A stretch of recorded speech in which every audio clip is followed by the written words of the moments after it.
Good morning students. अब देखिए HRM का आज हमने चैप्टर नंबर 3 स्टार्ट करना है, बिज़नेस प्रोसेस री इंजीनियरिंग। अब देखिए क्या है बिज़नेस प्रोसेस री इंजीनियरिंग। ये कॉन्सेप्ट 90s में आया था, 1990s में। बिज़नेस प्रोसेस री इंजीनियरिंग मतलब प्रोसेस को री इंजीनियरिंग करना।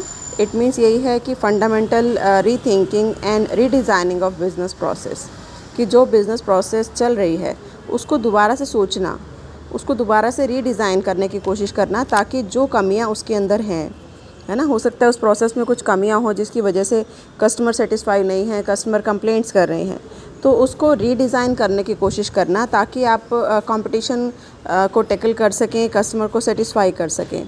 तो उसी को ही रीडिज़ाइनिंग और रीथिंकिंग की जो प्रोसेस है उसी को हम क्या कहते हैं, बिज़नेस प्रोसेस री engineering. I think meaning clear हो गया होगा कि ड्यू टू चेंज, क्योंकि जो टाइम है वो चेंज होता रहता है ना, और न्यू सिचुएशंस आती रहती हैं। तो अकॉर्डिंग टू न्यू सिचुएशन या अकॉर्डिंग टू कस्टमर्स रिक्वायरमेंट हमारे को जो प्रोसेस है, ऐसा नहीं है कि जो चल रही है वही सेम चलती रहना है। थोड़े टाइम के बाद जब चेंज आता है और कॉम्पिटिटर्स उसको एक्सेप्ट कर लेते हैं तो सभी को ही उसके अकॉर्डिंग अपने आप को ढालना होता है। तो जो भी प्रोसेस है प्रोडक्शन की, उसके अंदर चेंज करना होता है ना, तो उसकी रीडिज़ाइनिंग करने को ही हम क्या कहते हैं, री इंजीनियरिंग। तो देखिए इसका meaning, it refers to the fundamental rethinking, कि फंडामेंटल उसको दोबारा से सोचना, and redesigning of business processes, कि जो बिज़नेस की प्रोसेस हैं उसको रीथिंक करना एंड रीडिज़ाइन करना, to achieve improvement in critical measure of performance such as cost, मतलब सिर्फ ये प्रोडक्शन को लेकर नहीं हो सकती, cost, quality, service, speed and customer satisfaction. तो किसी भी फील्ड में हो सकती है कि आप कुछ अगर चेंज करना चाहते हैं, उसको रीडिज़ाइन करना चाहते हैं ताकि आपकी जो परफॉर्मेंस है वो इम्प्रूव हो, है ना, to achieve improvement in the performance. तो किसकी परफॉर्मेंस में भी, कोस्ट में भी, क्वालिटी में भी, सर्विस में भी, स्पीड और में भी कस्टमर सेटिस्फेक्शन। तो इसी को हम क्या कहते हैं, बिज़नेस प्रोसेस री इंजीनियरिंग। तो जैसे बताएं 1990s में ये कॉन्सेप्ट आया था, है ना। और देखिए आपकी बुक में जो दिया है, बिज़नेस प्रोसेस री engineering is the business management strategy. ये बिज़नेस मैनेजमेंट स्ट्रेटजी है, originally pioneered in early 90s में आई है, जिसका मेन पर्पस क्या है, focusing on analysis and design of work flow, कि जो भी काम चल रहा है उसको एनालाइज करना कि वो ठीक है या नहीं, एंड बिज़नेस प्रोसेस को भी एनालाइज करना with an organisation. And BPR, ये business process reengineering aim to help organisation, ये ऑर्गेनाइजेशन को हेल्प करती हैं फंडामेंटली री थिंकिंग, फंडामेंटली सोचना, how then do they work in order to dramatically improve customer service.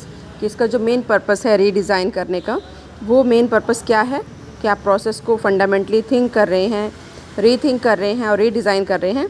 उसका main purpose है customer को service को इम्प्रूव करना, कट ऑपरेशनल कोस्ट को रिड्यूस करना, बिकम वर्ल्ड क्लास कॉम्पिटिटर, कि वर्ल्ड क्लास कॉम्पिटिटर बनना, वो इसका मेन पर्पस है, जिसके लिए BPR 1990s में जो है वो इसका एवोल्यूशन हुआ था और उसके बाद इसको एक्सेप्ट किया, है ना। तो इसका मेन पर्पस है फ्यूचर में ऑर्गेनाइजेशन की जो बिल्डिंग है, जो इमेज है, उसको इमेज बिल्डिंग को बनाना। एक देखिए ये मीनिंग आपको दिया है, BPR is known by many name such as core process redesign, इस नाम से भी जाना जाता है, न्यू इंडस्ट्रियल इंजीनियरिंग और वर्किंग स्मार्टर, है ना, इस नाम से भी जाना जाता है। तो इसका मतलब, इसका मेन पर्पस यही है कि which deploying it to support the reengineering work, है ना, इसका मतलब री इंजीनियरिंग वर्क को करना है। तो आई थिंक इसका मीनिंग आपको क्लियर हो गया होगा कि व्हाट इज़ बिज़नेस प्रोसेस री इंजीनियरिंग। आप देखिए व्हाट आर द ऑब्जेक्टिव्स, क्या ऑब्जेक्टिव्स हैं। सबसे पहला कस्टमर फोकस, है ना, कि इसका जो मेन पर्पस है वो क्या है, कस्टमर की कंप्लेंट को एक तरह से एलिमिनेट करना, ख़त्म करना, कस्टमर को सेटिस्फाई करना, वो इसका मेन पर्पस है। सेकेंड, स्पीड, कि जो भी काम किए जाएँ वो काफ़ी स्पीड से किए जाएँ ताकि जो प्रोडक्शन है उसमें कॉस्ट भी कम आए और उसके साथ साथ ड्रामेटिकल कंप्रेशन ऑफ टाइम हो, टाइम कम लगे हर काम में, है ना। तो जो भी काम है वो क्विक करना इसका मेन पर्पस है। थर्ड वही कंप्रेशन की बात हो रही है। कंप्रेशन टाइम का तो है ही, कंप्रेशन मतलब रिड्यूस करना, है ना। और कोस्ट का रिडक्शन भी है, कोस्ट एंड कैपिटल का, कि कोस्ट और कैपिटल भी कम से कम हो through out the value chain. इस तरह की प्रोसेस को इम्प्लीमेंट करना ताकि आपका प्रोडक्शन फास्ट भी हो और उसके साथ साथ कोस्ट भी कम से कम आए। फ्लेक्सिबिलिटी कि according to changing situations, conditions या कंपटीशन आप उसको चेंज भी कर सकें टाइम टू टाइम। बहुत रिजिड भी नहीं होनी चाहिए पॉलिसी, है ना। तो इसका जो मेन पर्पस है वो क्या है, कस्टमर्स को सेटिस्फाई करना या अपनी जो प्रोडक्शन पॉलिसी है, प्रोडक्शन प्रोसीजर है, उसको इम्प्रूव करना। क्वालिटी ऑब्वियसली, है ना, क्वालिटी मैनेजमेंट का भी यही पर्पस था और इसमें भी यही देखा जाता है कि कस्टमर्स को सुपीरियर प्रोडक्ट मिले, सुपीरियर सर्विस मिले और वैल्यू भी रीज़नेबल मिले, है ना। तो यहाँ पर क्वालिटी को भी ध्यान में रखा जाता है कि क्वालिटी को कंट्रोल किया जाए, मॉनिटर किया जाए बाय द प्रोसेस। इनोवेशन तो है ही कि न्यू टेक्निक को यहाँ पर जो है वो इम्प्लीमेंट किया जाता है। तो leadership through imaginative change providing to organisation competitive advantage, कि इसका जो मेन पर्पस है वो न्यू टेक्नोलॉजी को लेकर आना है और जो इमेजिनेटिव चेंज रीथिंकिंग के थ्रू आपके दिमाग में आया कि ये चेंज होना चाहिए, उसको एक्चुअल में इम्प्लीमेंट करना। और प्रोडक्टिविटी को बढ़ाना, ये तो मेन पर्पस है ही, है ना, कि इसके अंदर एफिशिएंसी को, एम्प्लॉयज़ की एफिशिएंसी, इफ़ेक्टिवनेस और प्रोडक्टिविटी को इम्प्रूव करना इसका मेन पर्पस है। नेक्स्ट देखिए, नेक्स्ट आता है कि टोटल क्वालिटी मैनेजमेंट और बिज़नेस प्रोसेस री इंजीनियरिंग में क्या डिफरेंस है। तो टोटल क्वालिटी मैनेजमेंट तो क्वालिटी इम्प्रूव की जाती है, क्वालिटी को मैनेज किया जाता है ना, कि जो भी प्रोडक्ट है उसको कस्टमर्स तक पहुंचने से पहले आप ये चेक करेंगे कि वो स्टैंडर्ड को पास करती है या नहीं।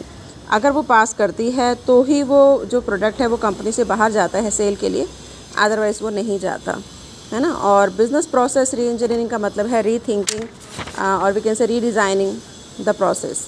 जो भी प्रोसेस है प्रोडक्शन की, उसको एक तरह से दोबारा सोचना कि उसके अंदर कोई चेंज करना है तो वो करना। तो एक तो ये डिफरेंस है। फर्स्ट डिफरेंस देखिए जो आपकी बुक में दिया, case for action.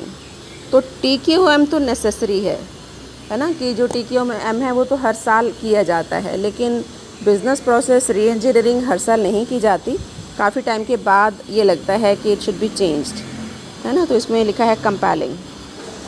Second is गोल। तो जो TQM है इसका जो मेन पर्पस है वो स्मॉल स्केल के इम्प्रूवमेंट करना है, यानी कि जो प्रोडक्शन हो रहा है उस प्रोडक्शन में जस्ट ये देखना कि वो स्टैंडर्ड को फॉलो कर रहा है या नहीं। जो स्टैंडर्ड पहले सेट किए गए थे तो बहुत छोटे छोटे इम्प्रूवमेंट करना है। लेकिन BPR में जो चेंजेस किए जाते हैं वो आउटरेजियस हैं, कि वो जल्दी से एक्सेप्ट नहीं किए जाते, है ना, कि पहले सोचा जाता है कि इसको इस तरह से चेंज किया जाए, तो वो ड्रास्टिक चेंज है, बहुत ज़्यादा वाला चेंज है। Scope and focus. TQM का जो फोकस है, attention to task, step and processes across the board, कि इसके अंदर किसके ऊपर ध्यान दिया जाता है कि क्या काम किया जा रहा है, क्या स्टेप्स हैं, क्या प्रोसेस है, उसको फॉलो करना है। लेकिन इसका जो स्कोप है वो ब्रॉड है ना। तो बिकॉज़ इसके अंदर जो बिज़नेस प्रोसेस है पूरा ही इसको चेंज कर दिया जाता है। उसके बाद देखिए नेक्स्ट आता है सीनियर मैनेजमेंट इन्वॉल्वमेंट। यहाँ पर जो सीनियर मैनेजमेंट है उसका involvement top down and bottom up दोनों के लिए होता है, टॉप डाउन के लिए भी और बॉटम अप के लिए। टॉप डाउन होता है हमारा general to specific, bottom up होता है specific to general.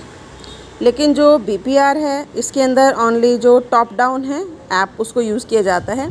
Top down का मीन्स जनरल टू स्पेसिफिक।